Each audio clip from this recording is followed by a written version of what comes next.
Retomando este tema, la semana pasada dijimos un poquito que estaba en manos de los líderes de cada familia la responsabilidad de transmitir los valores que Dios nos ha dado a nosotros hacia la generación que viene.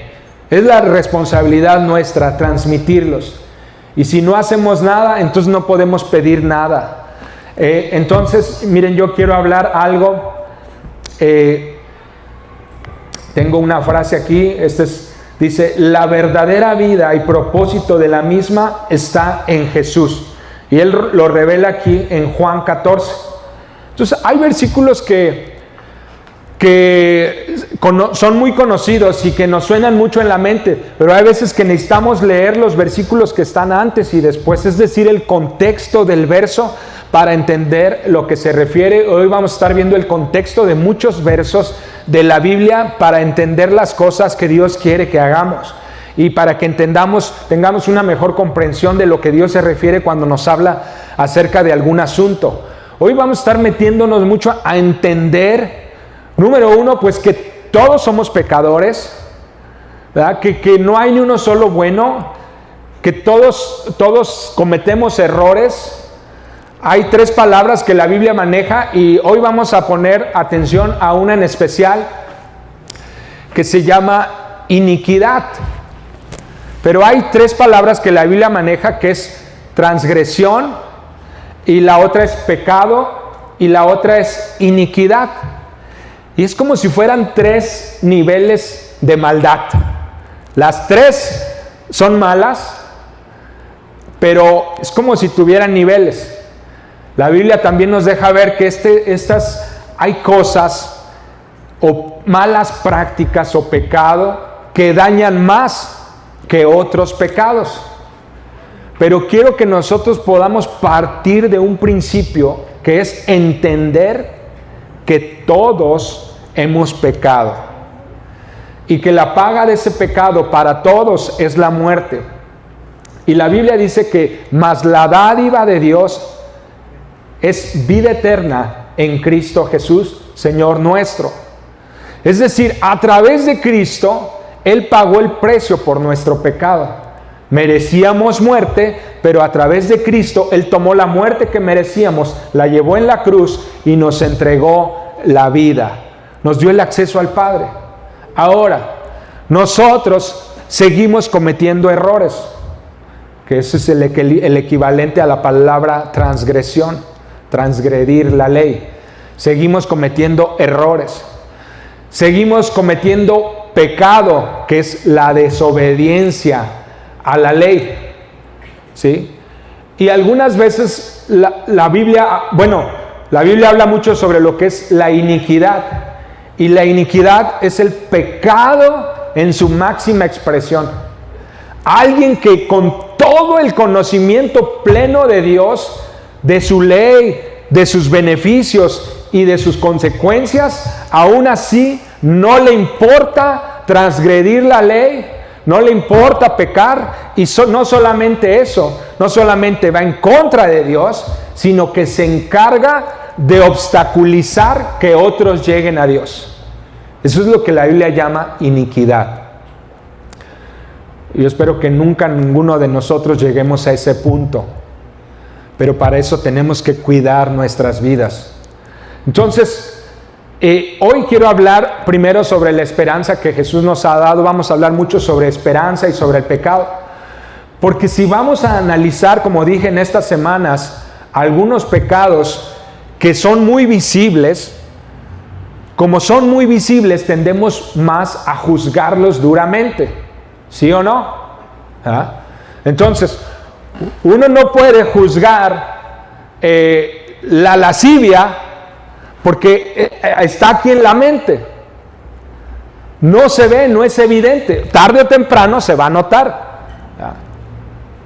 Porque la lascivia es un pecado en la mente, pero tiene esa tendencia a seguir creciendo que tarde o temprano se va a manifestar. Se va a transformar en algo más, en algo visible. Pero entonces, como no vemos la lascivia, pues no la juzgamos. como no vemos la envidia, no es tan visible, no la juzgamos tan duro. Pero hay otras cosas que juzgamos muy duro, como lo es una adicción al alcohol, una adicción a las drogas, el adulterio. Tendemos a juzgar ciertos pecados de una manera muy fuerte porque son muy visibles. Tendemos a juzgar también la homosexualidad de una manera muy fuerte porque es muy visible. Pero lo que yo quiero que nosotros podamos entender es que todos hemos pecado. El apóstol Pablo dice, cuando hace una lista y le está hablando a la iglesia que está en Corinto, le está diciendo una serie de pecados, desde mentira, estafa, abusos, que pelean, y luego empieza a enlistar los pecados sexuales. Y luego dice, esto eran antes algunos de ustedes, mas ahora ya no lo son. Han sido hechos libres. Entonces, Jesucristo nos enseñó, nos dio esa enseñanza de la paja que está en nuestro ojo, sobre el no juzgar a los demás, no condenar a las demás personas. Dice, antes de que quieras sacar la paja del ojo de tu hermano, encárgate de revisar la viga o la rama que traes en tu propio ojo. Es decir, como dicen, cuando señalamos con un dedo, 3 apuntan hacia nosotros, siempre dicen, y es como la parábola o esta enseñanza que no es tanto parábola, sino enseñanza que Jesús da, que estamos viendo la viga en el ojo del hermano, siendo que lo que nosotros traemos y que a lo mejor como no es muy visible, es 3 veces más grande, 3 veces más dañino, 3 veces más fuerte. Es un decir por manejar un porcentaje, por así decirlo. Solo le estoy sacando de lo del señalamiento, no es que la Biblia dice 3 veces más. Pero tenemos que hacer conciencia de eso, de que todos necesitamos la misericordia de Dios. Tenemos que entender que hay personas que están perdidos y sin Dios, no han conocido a Dios y viven en pecado y están entregados al pecado, entregados completamente al pecado, viven del pecado, disfrutan el pecado, sin embargo no han conocido a Dios. La Biblia dice que antes así estábamos nosotros. Hay personas que han conocido de Dios, de Jesús, de la palabra, de la ley de Dios, y hemos sido salvados por la sangre de Jesús. Sin embargo, nos seguimos equivocando, seguimos pecando. Y hay otras personas que han conocido de Dios, de su ley, de sus beneficios, pero les atrajo más el pecado. Amaron más al mundo, dice la Biblia, amaron más las tinieblas de este mundo, rechazaron la luz de Cristo. Y dice la Biblia, ahorita lo vamos a leer, que entonces, dice esta palabra, el odio o la ira del Señor se viene sobre ellos. Y no es porque dice, Dios los va a castigar, dice ahí después, porque se apartaron de la luz, porque rechazaron la luz de Cristo. Es decir, estas personas, los que en algunas partes de la Biblia, en Tesalonicenses, llega a llamar el apóstol Pablo como apóstatas. Y estos son los que llegan a practicar la iniquidad. Ahora, hay personas que definitivamente, entregados completamente a Satanás, entregados completamente a los deseos del enemigo, conocen de Jesús, saben de su mensaje, nunca se han metido en una iglesia, nunca han seguido el camino de Jesús, pero saben del camino de Jesús y no quieren seguirlo porque están plenamente convencidos de seguir a Satanás. Y ellos también tienen esta tarea de obstruir a que más personas lleguen a Dios.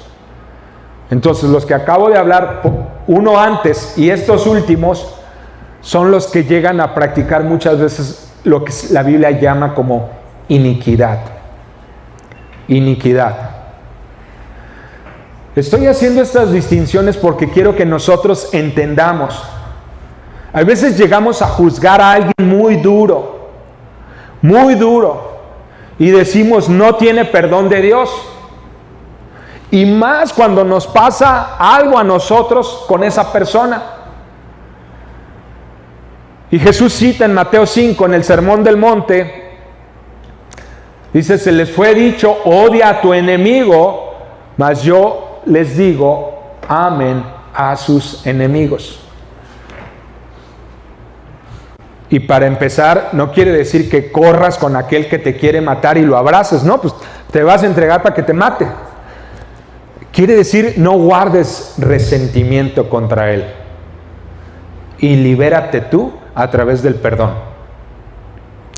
Ese es un comienzo del amor de Dios, porque lo que tú no puedes hacer, Dios lo puede hacer en él.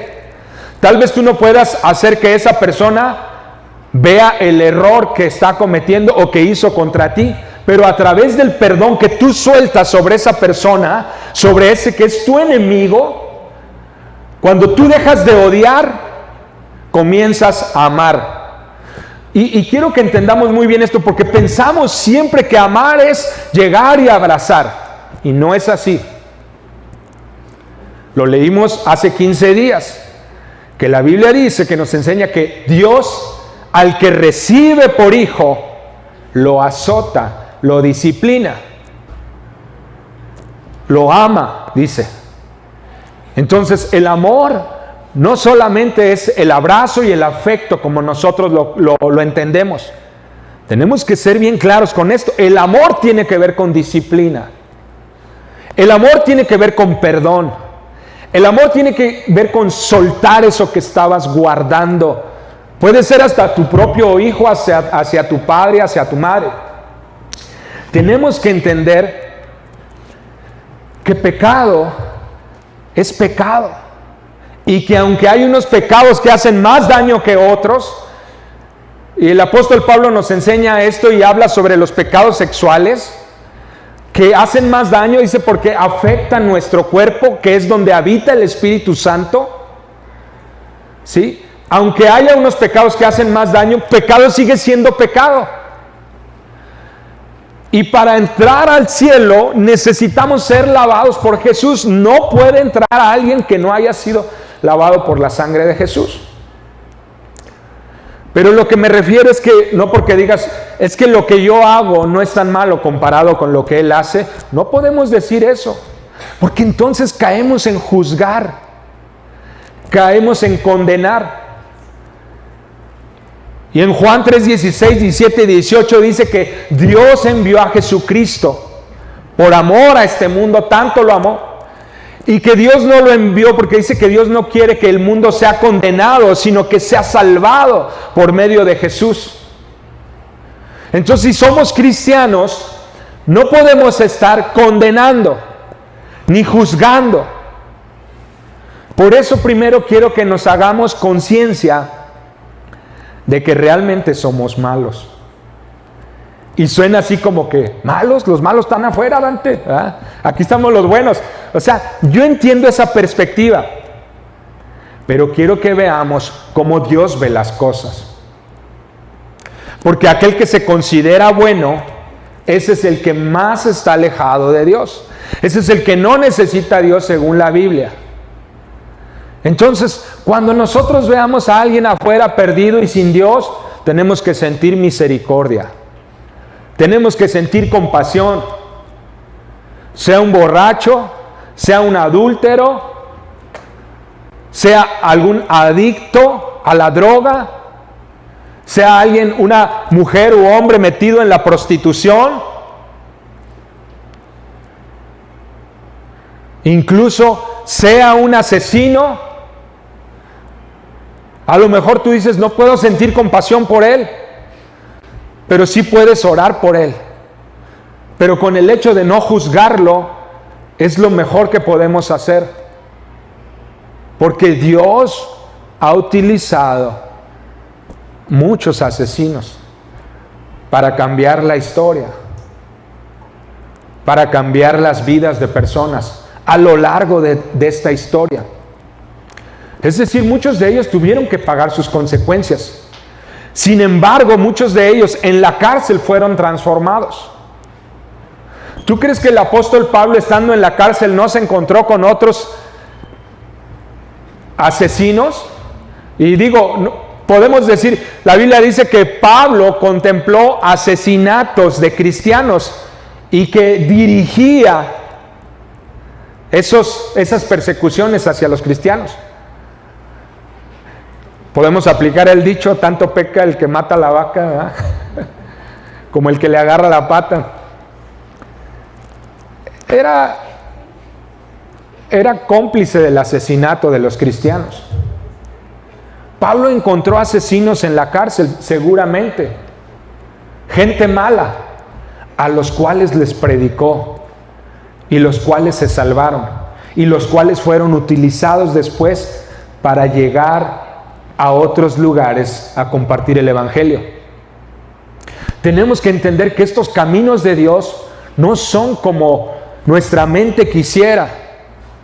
Nosotros quisiéramos agarrar y, a ver, yo voy a clasificar, voy a agarrar la gente de bien, vénganse para acá. Y todos estos maleantes a mis ojos, váyanse para aquel lado.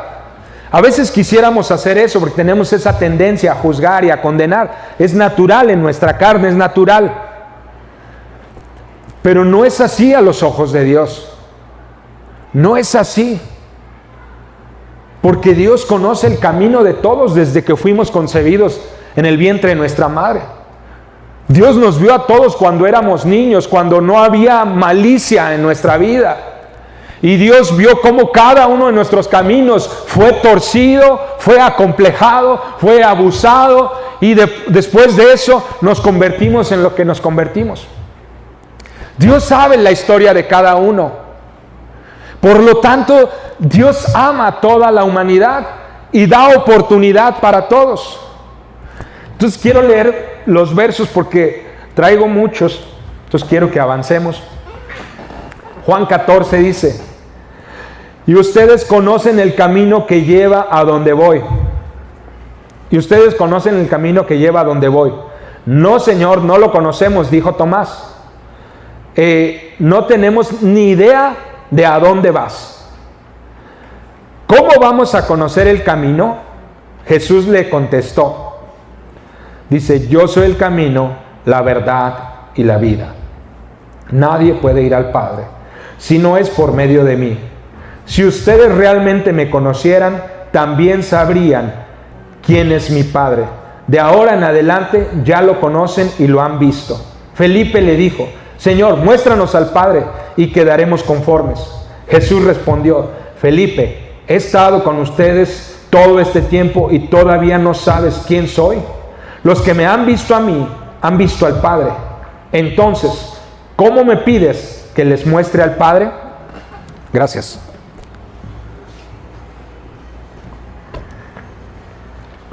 Jesús es el camino, no se te olvide, el camino. El camino, la verdad y la vida. Y Jesús se manifiesta de esta manera en el Nuevo Testamento y en el Antiguo Testamento. Lo que yo empecé a decir la semana pasada es que la antepasada es que la influencia de este mundo ha hecho que nuestros caminos se tuerzan. Y nosotros, incluso la iglesia, hemos permitido que los caminos de este mundo entren a nuestras familias. Y hemos decidido crear, o muchos de nosotros fuimos creados en base a los caminos de este mundo, a la cultura de este mundo, y no a la cultura de nuestro Dios. No a las enseñanzas de nuestro Dios y de las sendas antiguas que menciona la Biblia. Y cuando dice sendas antiguas, se refiere a Jesús, a lo que Él enseña, a lo que Él nos dice que es de valor e importante. Entonces Jesús es el camino. Cuando nosotros abandonamos las sendas antiguas y empezamos a criar a nuestros hijos a los estilos de los caminos de esta vida, el camino de nuestros hijos es pervertido, es cambiado. Es decir, se extravían y después decimos, ¿en qué momento de la vida se me perdió mi hijo? O llegó a este punto, o mi hija llegó a hacer tal cosa. ¿En qué momento de la vida? La respuesta es porque abandonamos las sendas antiguas. Esa es la respuesta, lo vamos a leer aquí. No es que lo diga yo, está escrito de muchas maneras en la Biblia.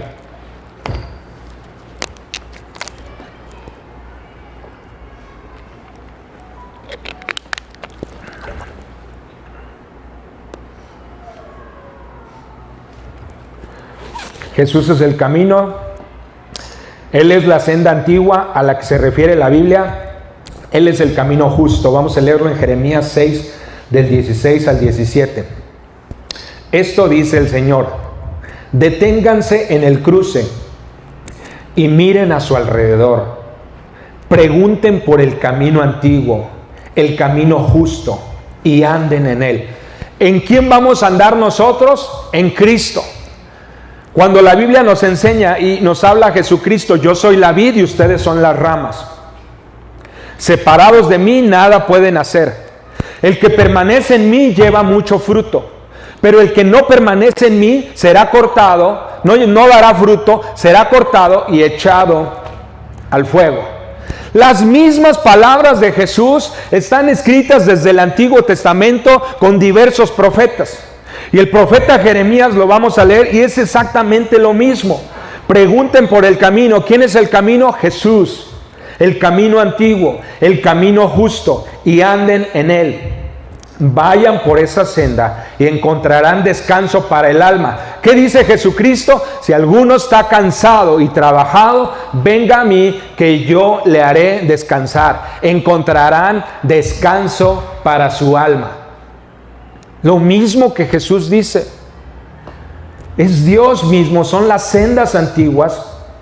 Dice, pero ustedes responden, no. Eso no es el camino que queremos. Puse centinelas sobre ustedes que dijeron, estén atentos al sonido de alarma. Pero ustedes respondieron, no prestaremos atención. Los centinelas son los que llama la Biblia atalayas, o aquellos que están avisando al pueblo del peligro.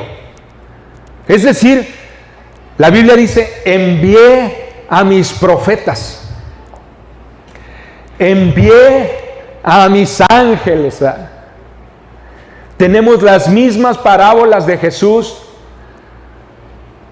No sé si recuerdan de ese amo, ¿verdad? Y que tenían los sirvientes ahí trabajando esa viña, y envió primero a los trabajadores y lo mataron, luego envió a otros trabajadores y lo mataron, y dice, enviaré a mi hijo, a él sí le van a hacer, también lo mataron.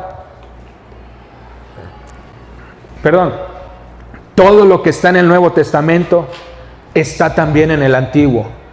Las sendas antiguas se refiere a Jesucristo. Necesitamos nosotros imitar a Cristo. Cristo es el centro de toda la Biblia. Cristo es quien nos habla a nosotros para tener una vida diferente para nosotros y para nuestros hijos. Dice, no prestaremos atención. La historia de Jeremías, si la han leído este libro, está increíble. Jeremías, ¿verdad?, es perseguido por Israel, por Judá, es encarcelado por predicar la palabra. Y Jeremías siempre está predicando la verdad. Los reyes de Israel, de Judá, no le hacen caso, lo maltratan, lo golpean, lo encierran. Y Jeremías les dice, ustedes van a sufrir las consecuencias porque no se quieren arrepentir, abandonaron los caminos antiguos. Entonces, este pueblo estaba practicando lo que la Biblia llama iniquidad. Sabiendo de las verdades de Dios, decidieron seguir hacia lo malo. Muy bien. No debe de haber odio en nuestro corazón hacia ninguna persona. ¿Has escuchado la frase de Dios ama al pecador, pero aborrece al pecado? ¿Han escuchado esa frase? A lo mejor hasta probablemente la hayamos usado alguna vez aquí. Bueno, no es una frase que como tal esté escrita en la Biblia. Ahora, ¿tiene algún respaldo en la Biblia? Sí, sí tiene mucho respaldo en la Biblia. Dios ama al pecador, pero aborrece al pecado. Ahora, lo que he llegado a escuchar algunas veces estos tiempos es que muchas veces cristianos, maestros de la palabra, se van al otro extremo de caer en el odio hacia el pecador. Es que debemos de odiar a los pecadores. Pero acabamos de decir en un principio que nosotros mismos seguimos pecando todavía. Entonces, cuando enseñamos que debemos odiar al pecador, miren, este es uno de los versos que utilizan, Salmo 7 del 11 al 12, pero lo que quiero decir es que nomás utilizan Salmo 7, 11, no dicen el 12. Salmo 7 dice, Dios es juez justo y Dios está airado contra el impío todos los días. Y hasta ahí leen. Dios, otra versión de la Biblia dice que Dios está enojado contra los pecadores todos los días. ¿Y es falso? No, no es falso, es verdad.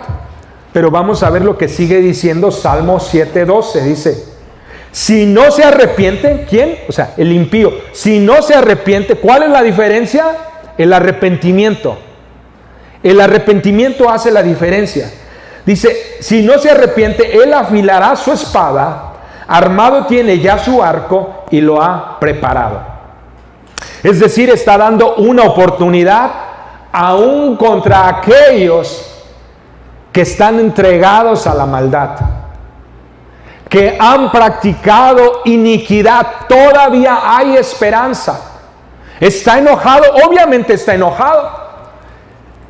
Es obvio entender que Dios también está enojado cuando alguien lo rechaza y todavía no lo rechaza, sino que se viene en su contra. Sabes que nuestro Dios tiene emociones. Sin embargo, él sabe y puede controlar sus emociones. No es como nosotros. Nosotros tenemos emociones, pero muchas veces, mayormente, no controlamos nuestras emociones. Ahora, Dios las controla todas, las suyas. ¿Sí? Dios puede controlar sus emociones, pero Dios se enoja también. Y si alguien se rebela contra Él y todavía con eso se viene contra Él, es lógico que Dios se va a enojar. Y es lógico que Dios va a dejar su ira sobre esa persona, porque se está viniendo contra él, porque se está encargando de hacer que otros tropiecen en el camino que viene hacia él.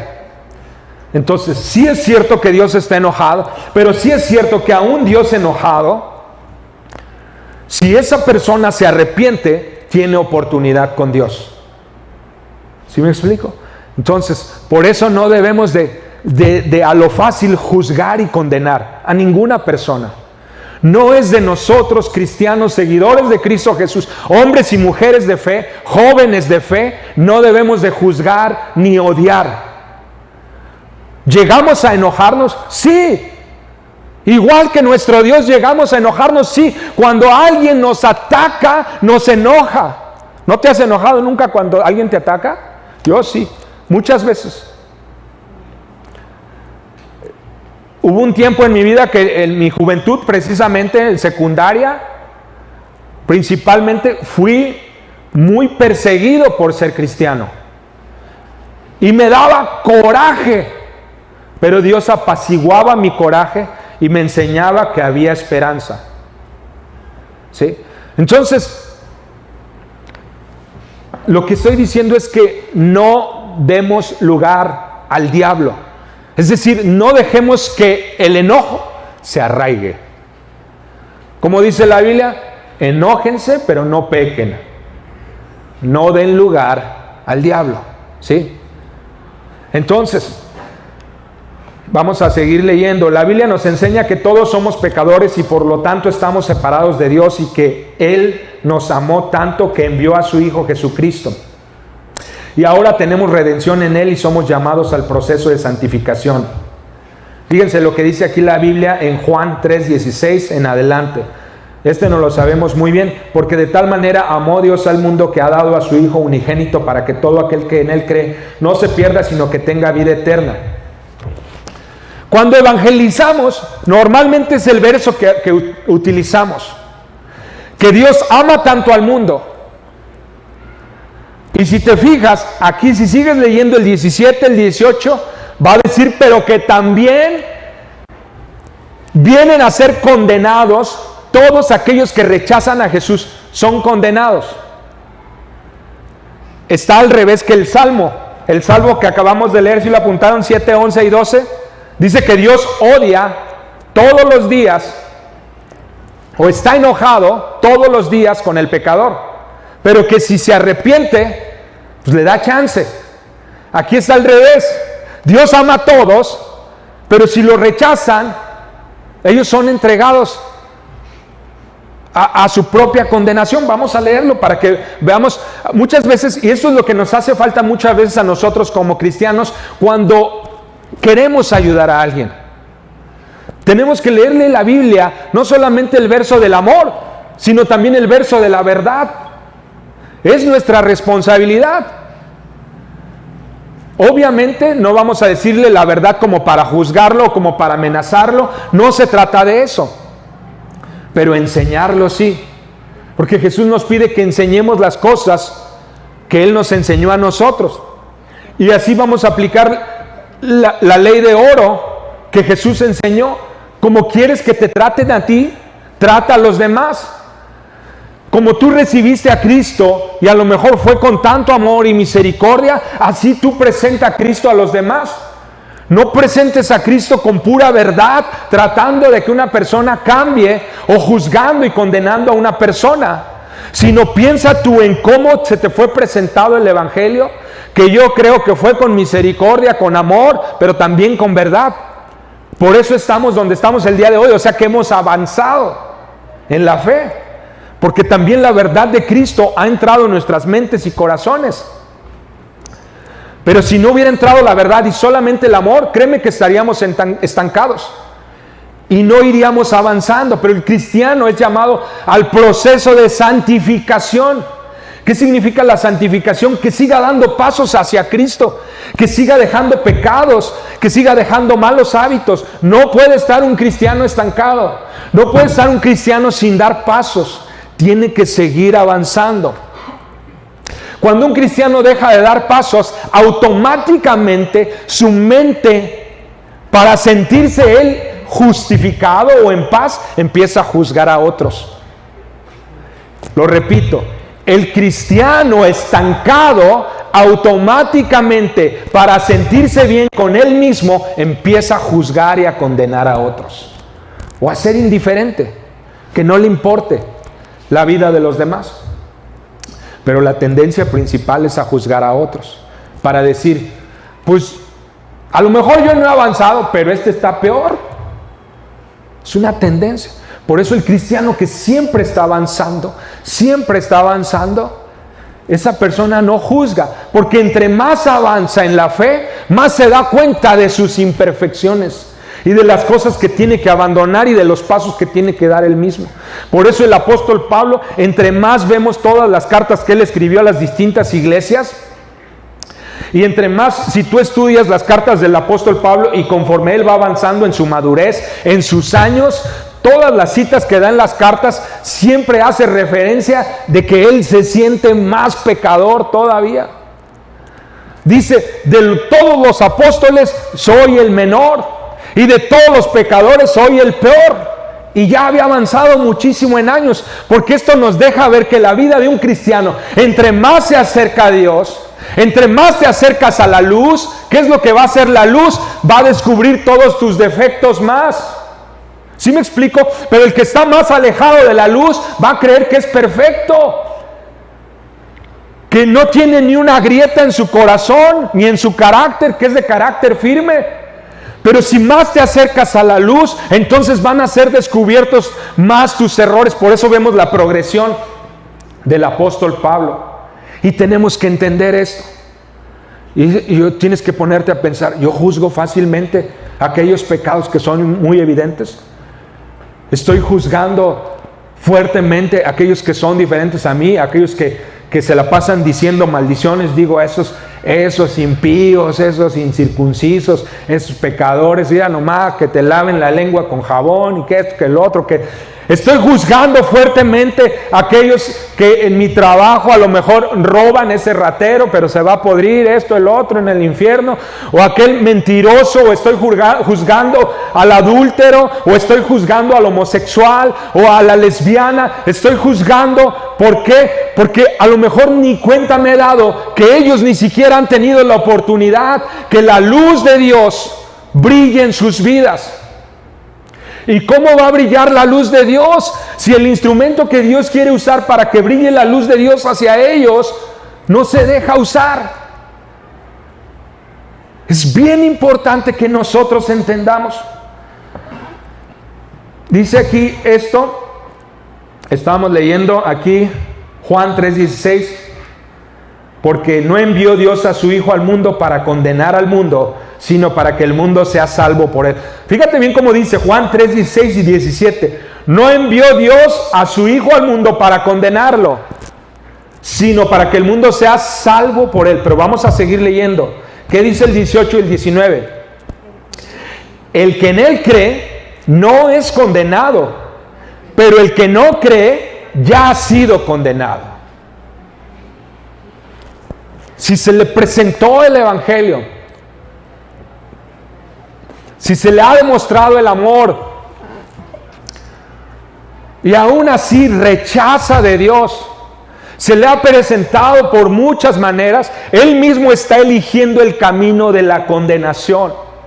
Muchas veces no vamos a poder evitar consecuencias o tragedias sobre la vida de cierta persona, porque está rechazando la luz. Y esto es algo que viene ahí en Juan 3, despuesito del 16, el verso más famoso de la Biblia, que nos dice que tanto amó Dios al mundo. Dice, el que en él cree no es condenado, pero el que no cree ya ha sido condenado, porque no ha creído en el nombre del unigénito Hijo de Dios. ¿Y cuál es la condenación? Dice, y esta es la condenación: que la luz vino al mundo y los hombres amaron más las tinieblas que la luz. Entonces, ¿cómo te das cuenta que cuando a la vida de alguien o de una familia llegó la luz, o de una persona o de alguien que está plenamente consciente que existe Dios, que existe Jesucristo su Hijo, que ha recibido los beneficios y las bendiciones de la luz, pero aún así el pecado y todo lo de este mundo le ha llamado más la atención y dice, ¿sabes qué? Prefiero el mundo, prefiero al diablo, conscientemente, porque déjame decirte, hay quienes no son conscientes.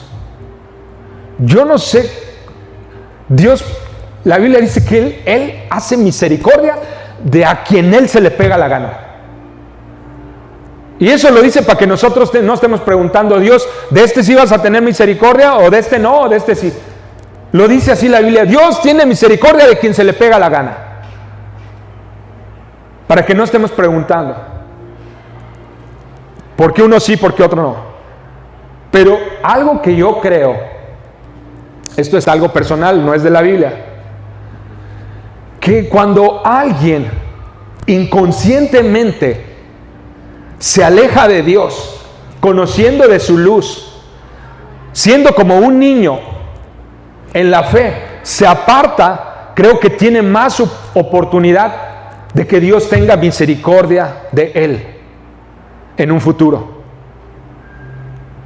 Entonces, pero alguien que ha sido muy maduro en la fe, ha crecido, ha avanzado, y aún así el amor por el mundo le ganó. Estamos hablando, por ejemplo, piensa alguien en la Biblia así, Judas, el traidor, plenamente consciente de quién era Jesús, ¿De dónde venía Jesús? ¿Hacia dónde iba Jesús? Como quiera, le ganó el deseo de las cosas de este mundo, la codicia, el amor al dinero, la raíz de todos los males. Él rechazó la luz y caminó en condenación. Estas personas, creo que es difícil que haya oportunidad para ellos, pero no creo que sea imposible, solo digo que creo que es difícil. Dice, y los hombres amaron más las tinieblas que la luz, porque sus obras eran malas. Aquí también nos da otro punto. Juan 3:36 dice, el que cree en el Hijo tiene vida eterna, pero el que rehúsa creer en el Hijo no verá la vida, sino que la ira de Dios está sobre él. Entonces, para los que creíamos que Dios no se enoja, sí se enoja. Y se enoja con los que lo rechazan, con los apóstatas de su camino, los que van contra él. Dice, sino que la ira de Dios está sobre él, sobre aquel que lo rechazó.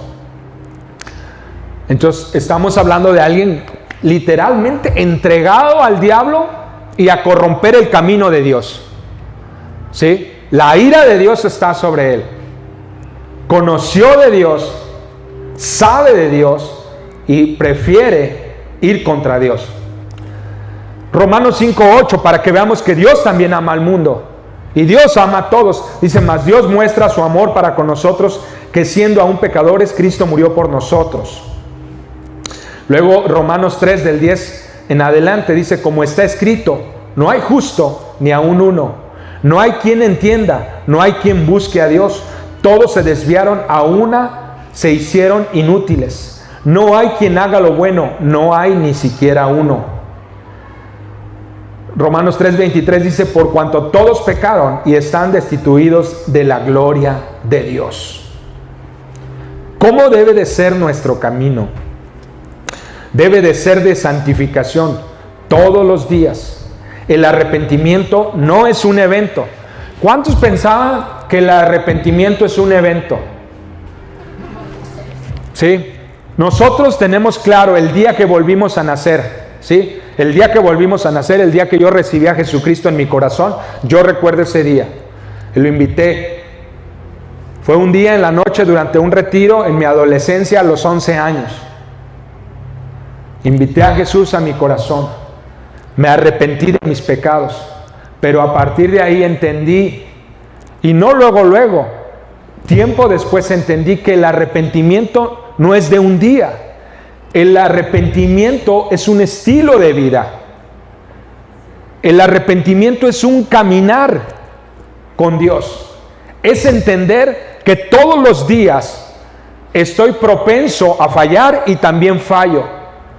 Fallo juzgando, fallo creyéndome bueno, fallo guardando resentimiento, fallo odiando, fallo creyendo que no necesito el consejo de Dios y que yo sé mejor que Dios hacer ciertas cosas.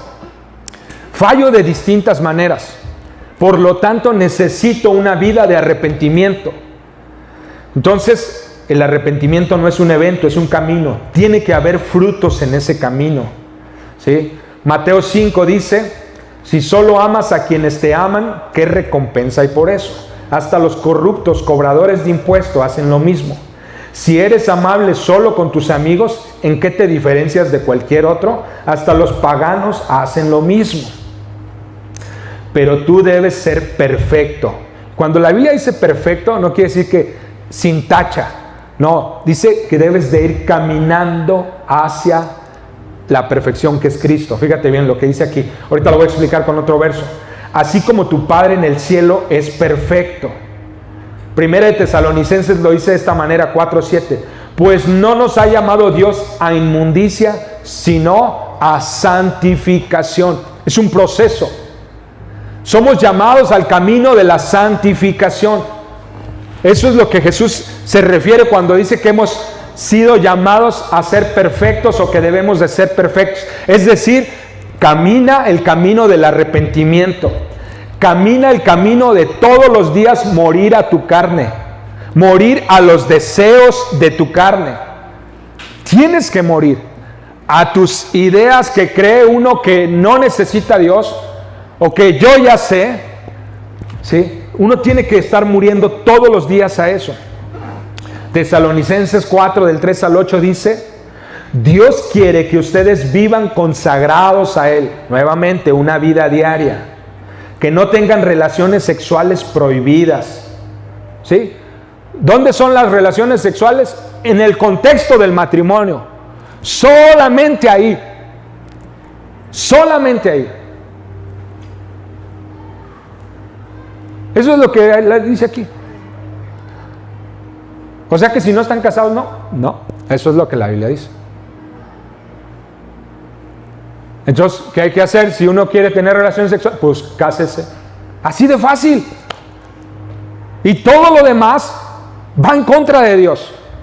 Luego dice, y que cada uno de ustedes sepa controlar su propio cuerpo como algo sagrado y digno de respeto. Deben dominar sus malos deseos sexuales y no portarse como los que no creen en Dios. No deben engañar a los demás miembros de la iglesia ni aprovecharse de ellos. Ya les hemos advertido que el Señor castigará duramente a los que se comporten así, porque Dios no nos llamó a seguir pecando, sino a vivir una vida santa, a la santificación, ¿sí? Por eso es que Él rechaza esta enseñanza. Por eso el que rechaza esta enseñanza no nos está rechazando a nosotros, sino a Dios mismo, que les ha dado a ustedes su Espíritu Santo. Ahora, podemos ver el carácter de nuestro Dios en la vida de su Hijo Jesús. También se nos muestra a través del profeta Ezequiel. Vamos a ver lo que dice en Ezequiel. Ezequiel 33, del 10 al 11. Tú pues, hijo de hombre, di a la casa de Israel: vosotros habéis hablado así, diciendo: nuestras rebeliones y nuestros pecados están sobre nosotros, y a causa de ellos somos consumidos. ¿Cómo pues viviremos? Diles, le dice Dios a Ezequiel, diles esto: vivo yo, dice Jehová el Señor, que no quiero la muerte del impío. Entonces, ¿Dios quiere la muerte del impío, del pecador? No, aquí está claro. Y lo hemos visto ya ahorita en otros versos. Dios no quiere la muerte, dice. Dice, sino que se vuelva el impío de su camino y que viva. Sí, por eso no debemos de juzgar, ni condenar, mucho menos. Juzgar es, está bien, está mal. Condenar es, se merece esto, se merece lo otro. O por eso le está pasando eso. ¿Sí? No debemos hacer eso. No es una práctica cristiana eso. Sí debemos nosotros saber de límites. Debemos de cuidar nuestras vidas. Debemos entender lo que ofende a Dios y lo que no ofende a Dios. Lo que es sabio y lo que no es sabio. Debemos de saber, de conocer nuestros límites. Y debemos ser instruidos en eso, instruir a nuestros hijos también sobre eso. ¿Sí? Esto es lo que dice Dios, ¿verdad? Sino que se vuelva el impío de su camino y que viva. Volveos de vuestros malos caminos. ¿Por qué moriréis, oh casa de Israel? Y luego seguimos leyendo. Y tú, hijo de hombre, di a los hijos de tu pueblo: la justicia del justo no lo librará el día que se rebelare. Es decir, si alguien ha sido buena gente, ha seguido el camino de Cristo y se rebela, ¿qué dice? Lo que hizo en el pasado no lo va a librar. Eso tenemos que entenderlo. Si por eso muchos, dice Jesús, muchos me dirán en aquel día: Señor, Señor, en tu nombre hicimos milagros, sacamos demonios, sanamos enfermos. Y Jesús les va a decir: apartaos de mí, nunca los conocí. Eso es lo que dice Ezequiel. Lo está diciendo desde el Antiguo Testamento. La justicia que hiciste en tu pasado, si tú te rebelas, no te va a ayudar. Y lo dice de varias maneras para que no lo perdamos. Dice: y la impiedad del impío no le será estorbo el día que se vuelva de su impiedad. ¿Sí? Lo contrario. Si ha llevado una vida mala, asesinatos, perversión, robo, mentiras, envidia, hechizos, pero se vuelve de su camino, no le será estorbo la maldad. Habrá oportunidad y misericordia. Dios es el mismo en el Antiguo y en el Nuevo Testamento. Es el mismo. Luego dice, y el justo no podrá vivir por su justicia el día que pecare. ¿Sí? Cuando yo dijere al justo, de cierto vivirás, y él confiado en su justicia hiciere iniquidad, todas sus justicias no serán recordadas, sino que morirá por su iniquidad que hizo. ¿Sí? Si has recibido a Jesús y Dios te ha dicho, has sido salvo, eres justificado por gracia, has sido salvado, pero esa persona se confía y empieza a practicar pecado y empieza a volverse ese pecado una iniquidad, es decir, a empecinarse, a ir en contra de Dios, a empezar a torcer el camino de otros que son niños en la fe. Dice, no creas que serás salvado, sino que morirás por tu iniquidad. La Biblia nos está haciendo muy clara en cuanto a la salvación. Tenemos que cuidarla. Si no cuidamos, la salvación se pierde. Es lo que está diciendo aquí la palabra. ¿Sí? Morirá por su iniquidad. Muy bien, vamos a seguir leyendo. Dice, y cuando yo dijere al impío, de cierto morirás. Fíjate nomás, o sea, ya Dios decretó algo sobre alguien. Vas a morir por lo que acabas de hacer. Si él se convirtiere de su pecado e hiciere según el derecho y la justicia, si el impío restituyere la prenda, devolviere lo que hubo robado y caminar en los estatutos de la vida, no haciendo iniquidad, o sea, dejando la iniquidad, arrepintiéndose de su mal camino, ¿sí? Vivirá ciertamente y no morirá. Porque esto es un principio que Dios estableció. El arrepentimiento es un camino que te libra de la muerte. Es algo que Dios estableció y respeta. Por eso la Biblia dice en Romanos que la paga del pecado es la muerte, mas la dádiva de Dios en Cristo Jesús es vida eterna. Porque la dádiva de Jesús, de Dios en Cristo Jesús a través de su Hijo, es salvación por medio de la fe y del camino del arrepentimiento. Es un camino, ¿ok? Entonces, dice, ciertamente vivirá. Muy bien.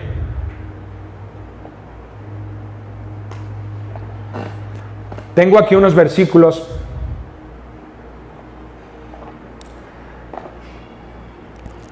que hablan sobre listas de pecados. Pero estas listas de pecados, como yo dije, yo no quería enlistarlas o decirlas sin antes haber dicho lo que acabamos de decir. Que entendamos nuestra condición de seres humanos, que seguimos teniendo tendencias hacia lo malo.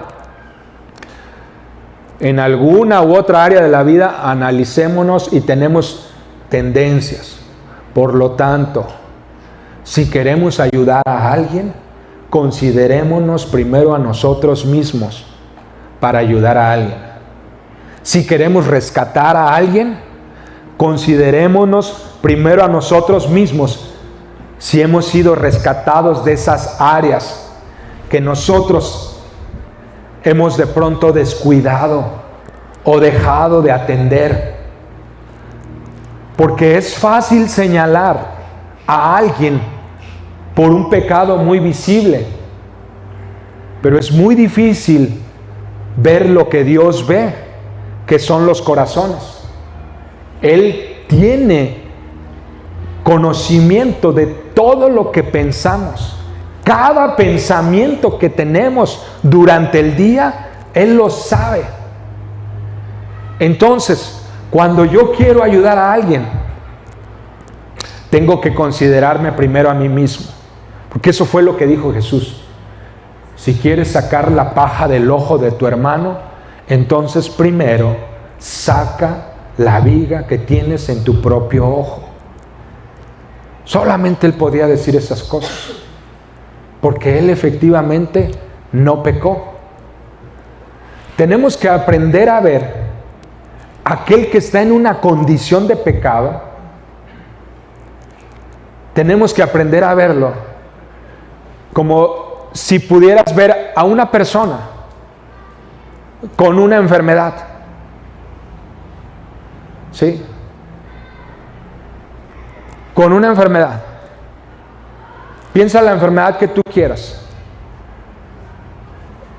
que sea difícil de quitar.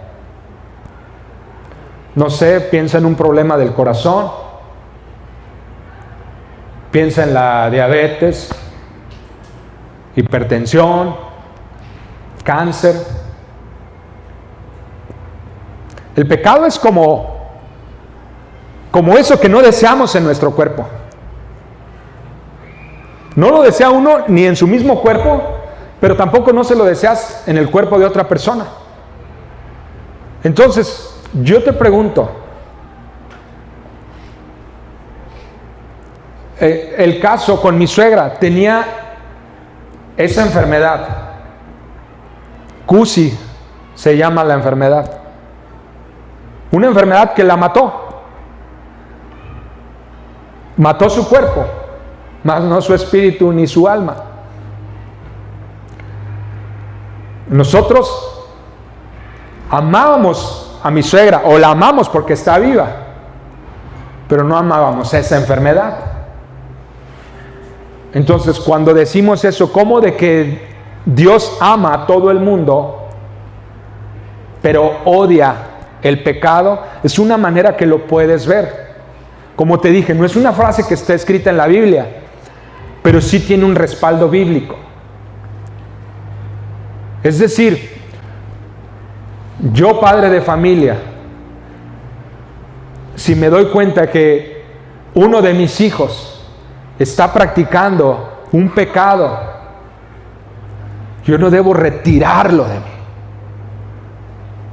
No debo de correrlo de mi vida, porque es la manera que menos voy a poder ayudarlo.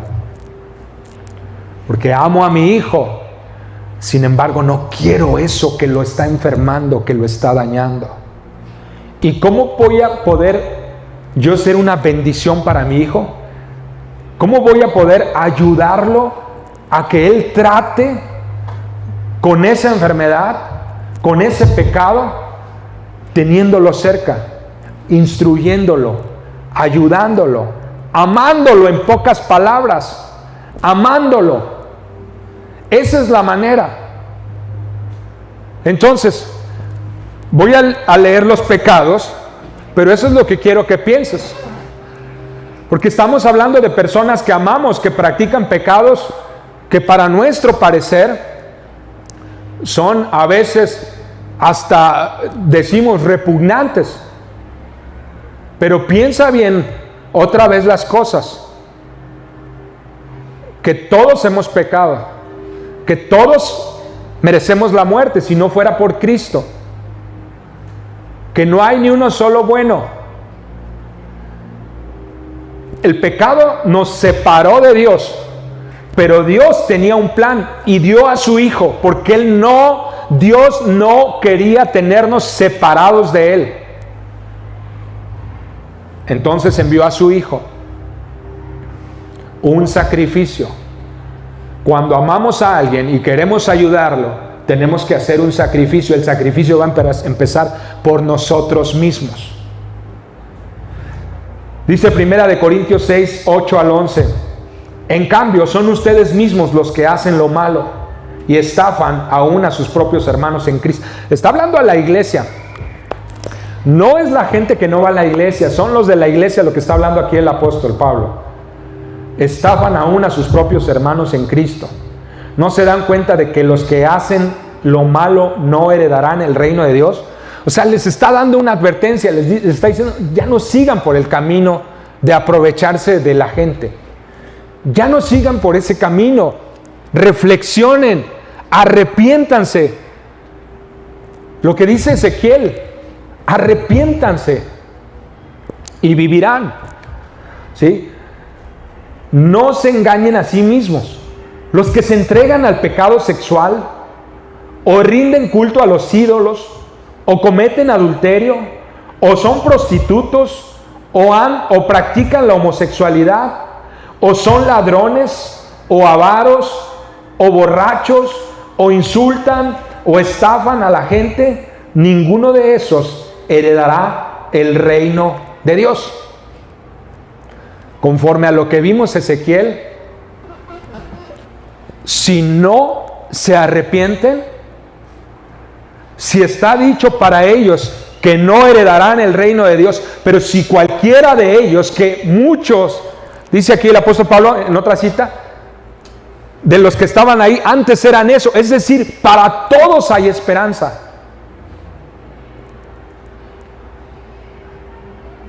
Para todos. ¿Cuántos mentimos? No levante la mano, pero ¿cuántos mentimos alguna vez?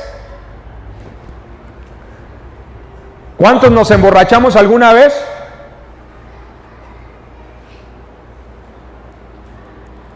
¿Cuántos vimos o codiciamos algo que no era de nosotros alguna vez?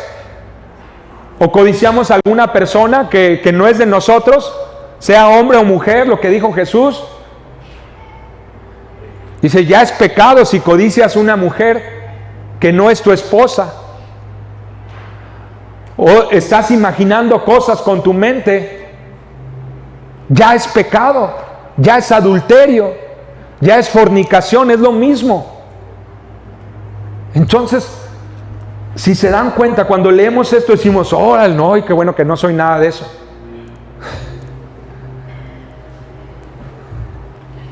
Pues de allá venimos y a veces regresamos. Entonces, amor no es solo apapacho. Amor es instrucción. Amor es disciplina. Amor es traspasar el valor que me fue dado a la siguiente generación. Amor es dar tiempo. Amor. Tengo que amar. El amor echa fuera todo lo malo. El amor de Dios toma un espacio. ¿Sí me explico? El amor de Dios toma un espacio en tu vida. Si pones el amor de Dios en ti, echará fuera todo lo que no es de Dios. Y si tienes amor de Dios en tu vida y lo empiezas a depositar en tu hijo, en tu hija, en tu hermano, en tu primo, tarde o temprano, ese amor de Dios se traspasará y también echará fuera lo que no es de Dios en esa vida que tú estás amando. Amor no solo es apapacho, porque tenemos muy grabado eso. Consentimiento, no es eso. Amor es instrucción. Amor es caminar juntos. Amor es luchar juntos, en las buenas y en las malas. El amor puede deshacer cualquier cosa mala en nuestras vidas. Dice así: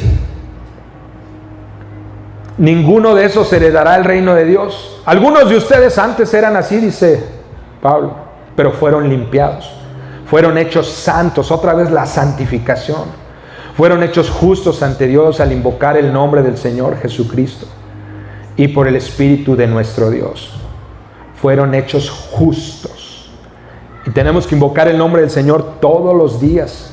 Y luego sigue diciendo Romanos 1, del 18 al 20. Pero Dios muestra su ira desde el cielo contra todos los que son pecadores y perversos, que detienen la verdad con su perversión. Está hablando aquí.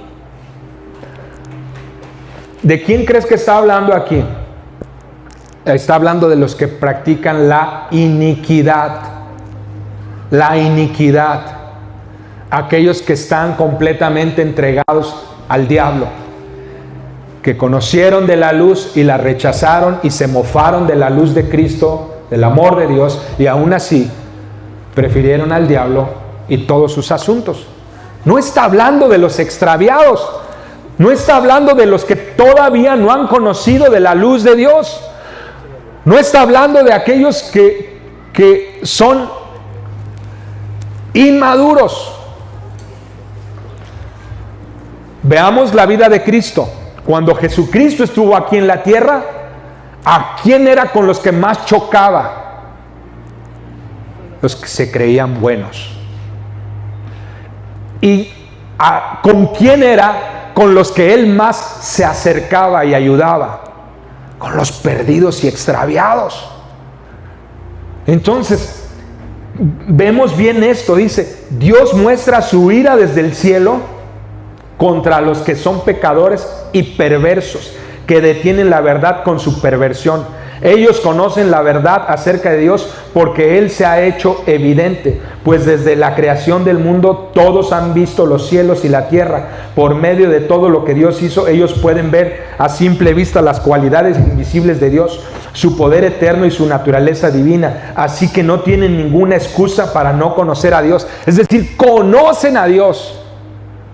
Y aún así se han pervertido y están haciendo que la mayor cantidad posible que con los que ellos tengan influencia se pervierta y se pierda también.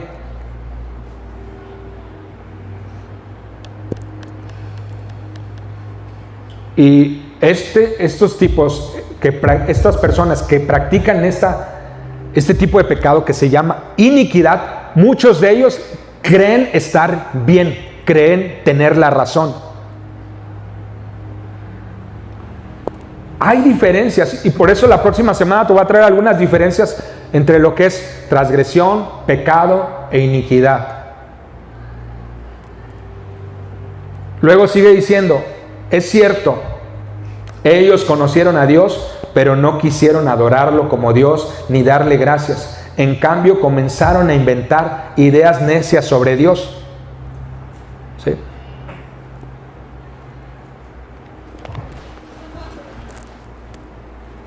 Piensa bien, hay muchas filosofías en este mundo actualmente, hay muchas ideologías en este mundo actualmente.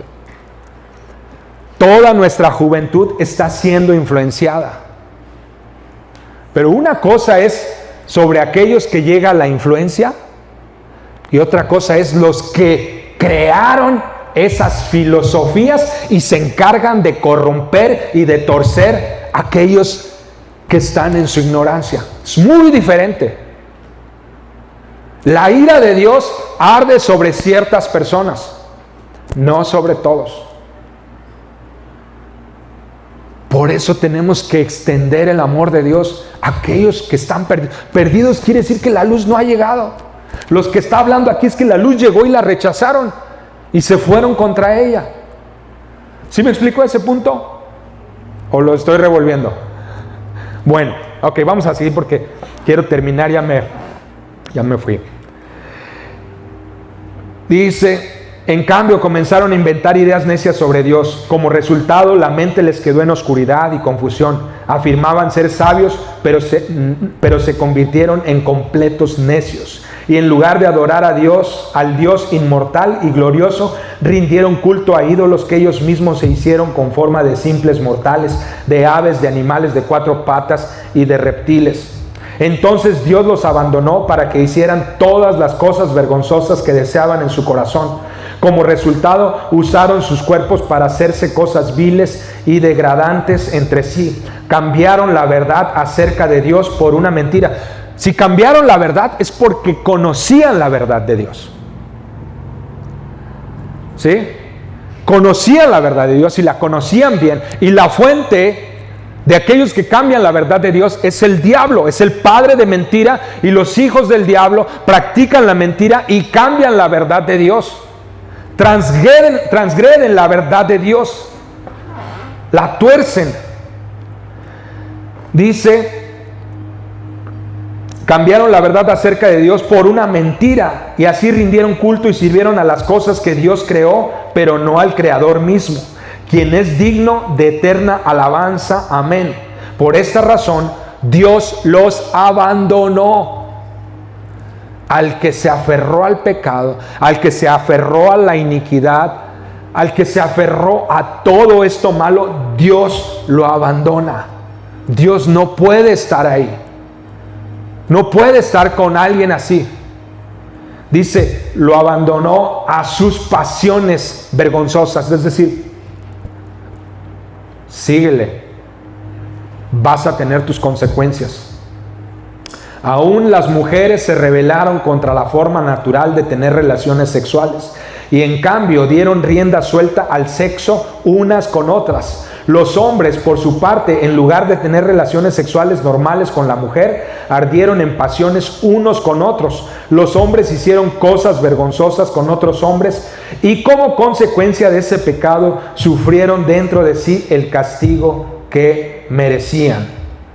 Por pensar que era una tontería reconocer a Dios, Él los abandonó a sus tontos razonamientos y dejó que hicieran cosas que jamás deberían hacerse. Se llenaron de toda clase de perversiones, pecados, avaricia, odio, envidia, homicidios, peleas, engaños, conductas maliciosas y chismes. Son traidores, insolentes, arrogantes, fanfarrones y gente que odia a Dios. Inventan nuevas formas de pecar, desobedecen a sus padres. No quieren entrar en razón, no cumplen lo que prometen, son crueles y no tienen compasión. Saben bien que la justicia de Dios exige que los que hacen esas cosas merecen morir, pero ellos igual las hacen.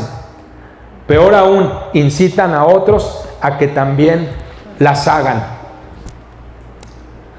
Entonces no estamos hablando de cualquier persona. De hecho, ni siquiera estamos hablando de la mayoría de las personas. La Biblia dice en Ezequiel que Dios quiere que el impío se arrepienta y viva. Pero hay personas que fueron más allá de su iniquidad, de su pecado. Hay personas que están desenfrenadas, pero aún así yo no puedo decir no merece perdón de Dios. Yo no puedo decir eso. Tengo que aprender a no juzgar, tengo que aprender a amar, tengo que aprender a ayudar, tengo que aprender a ver primero lo que hay en mi interior para entonces tratar de ayudar a alguien. Tengo que juzgarme a mí mismo, dice la Biblia, eso sí dice, juzgarse a uno mismo, arreglar mis asuntos. Entonces yo quiero decir esto y termino así, como dijimos hace 15 días, no podemos demandar a la generación que viene detrás de nosotros algo que nosotros mismos no estamos haciendo, algo que nosotros mismos no estamos ejemplificando. No puedo decir que hagan lo bueno cuando me mantengo haciendo lo malo, y más que ellos me están viendo, que ellos son testigos de que mis palabras son solo palabras y no hechos. Entonces, padres, si quiero que mis hijos sigan un buen ejemplo, es mi responsabilidad. No es la responsabilidad de la iglesia. Dios no le dejó esa responsabilidad a la iglesia. La dejó a los padres. Si quiero que mis hijos sean transformados por Dios, es mi responsabilidad como papá. Es mi responsabilidad como mamá. ¿Sí? O bueno, las mamás, como mamás. Si quiero ver la diferencia en mis sobrinos, si quiero ver la diferencia en mis nietos, si quiero ver la diferencia en aquellos que vienen detrás de mí, tengo que ser un ejemplo. Volvemos a eso. No hay otra manera. Si aparece una conducta que no es adecuada en uno de mis hijos, entonces tengo que analizarme y decir, ¿qué tuve que ver yo para que esto sucediera? No puedo hacerme ajeno al asunto. Que de pronto le encuentro en la mochila a mi hijo cosas que se está robando, tú no puedes decir, la mala semilla salió como su tío. Tú no puedes decir eso. Salió como su abuelo. No podemos decir eso. Todo tiene que ver con nosotros. Si le encuentras pornografía a tu hijo en el celular, no tiene que ver con él nada más. Tiene que ver con cosas que dejaste de hacer con tus hijos, con instrucción que tenías que darles y no les diste a tiempo. Y si la pornografía les lleva a otras cosas, tiene que ver contigo como papá. Ahora, hijos que están aquí, que han hecho cosas de esas, pues en realidad, que todos hemos hecho cosas de esas, no pueden o no podemos decir que es culpa de nuestros padres. Ellos no me enseñaron. La Biblia dice, cada quien dará cuenta de su propia vida, de lo que hizo y de lo que no hizo, de lo que dijo y de lo que no dijo. De todo daremos cuenta. Pero padres, daremos cuenta de cada uno de nuestros hijos. Se nos será demandado. Yo daré cuenta de cada uno de ustedes. Y no estamos hablando de cada área de su vida, pero sí en el área de si la verdad y el amor de Dios llegó a sus vidas, de mi parte, como mi responsabilidad, que tiene que haber amor y verdad, un equilibrio. No puede ser puro amor que solapa o que apapacha, ni puede ser pura verdad que nomás desata rebeldía. Papás, tenemos una gran responsabilidad. Vamos a orar, porque ahora sí, iba a decir ya nos excedimos, pero ya me excedí con el tiempo. Cierra tus ojos. Padre, hoy estamos entendiendo tu palabra. Hoy reconocemos que a la ligera muchas veces hemos juzgado. Nos hemos creído buenas personas. Nos hemos creído mejores que otros. Nos hemos considerado buenas gentes cuando no lo somos. La verdad, Señor, queda clarísimo en tu palabra que no lo somos. Justificados, sí, gracias a ti, no a nosotros. Salvos, sí, por tu sacrificio en la cruz, porque nosotros no hemos hecho ni uno. Señor, así que te pedimos que nos ayudes a caminar este camino, y que si queremos ayudar a uno de los que amamos, sea hombre o mujer, joven o señorita, niño o niña, primero tenemos que prepararnos nosotros, porque no puede guiar un ciego a otro ciego. La verdad y el amor tiene que ser revelado primero a nosotros, para nosotros poder enseñarlo a los que amamos. Señor, ayúdanos. Tenemos mucho que hacer, tenemos mucho en qué trabajar. Ponemos esto en tus manos. Ayúdanos, Señor. Ayúdanos, Padre. Ayúdanos a tratar estos asuntos con amor y misericordia, no con odio y rencor, sino con amor y misericordia. Y entendiendo que el amor no es solapar, no es apapachar, sino que el amor es un proceso que nos lleva a acercarnos más a ti, a dejar lo malo y tomar lo bueno. El amor, Señor, quitará todo lo que no sirve en nosotros y pondrá todo lo que necesitamos. El amor es tu presencia en nuestras vidas. Pon tu presencia, Señor, en nosotros.